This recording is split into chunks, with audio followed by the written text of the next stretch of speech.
Chers amis, bienvenue pour cette nouvelle chronique Cathéo. L'actualité du monde comme de l'Église nous rappelle sans cesse que la nécessité du dialogue traverse nos sociétés pour éviter de tomber dans des polarisations excessives. Mardi dernier, le directeur de la salle de presse du Saint-Siège a eu cette parole suite à l'annonce des futures ordinations épiscopales de la Fraternité Saint-Pédis.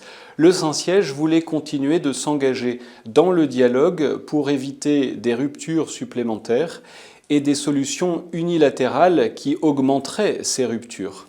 Chers amis, comment est-ce que nous pouvons nous engager véritablement dans un dialogue?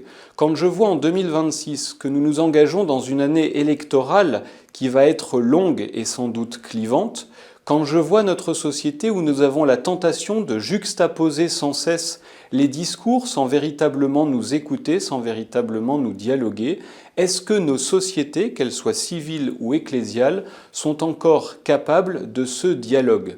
Nous avons souvent l'impression qu'en dialoguant, nous allons tomber dans une forme de relativisme, qu'en dialoguant, nous allons amplifier le conflit.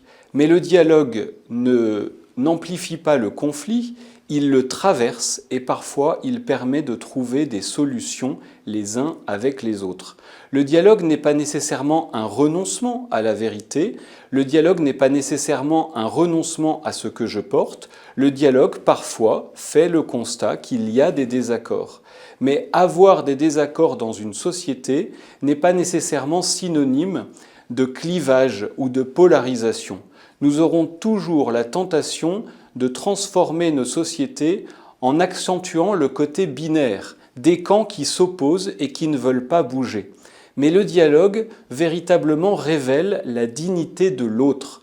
En tout homme, il y a cette dignité que par le dialogue, je respecte.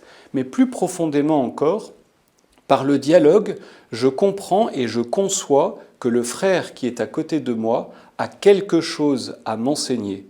Je ne suis pas détenteur de la vérité absolue. Avec celui qui se tient à côté de moi, je la recherche. Le dialogue est donc une assise spirituelle dans une recherche commune de la vérité.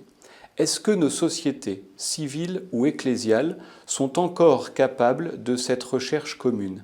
Est-ce que je considère encore que le citoyen à côté de moi, comme le frère en Église, est capable de m'enseigner, que j'ai quelque chose à apprendre de lui? La nécessité d'un dialogue, chers amis, c'est le bien commun d'une société qui recherche ensemble la paix.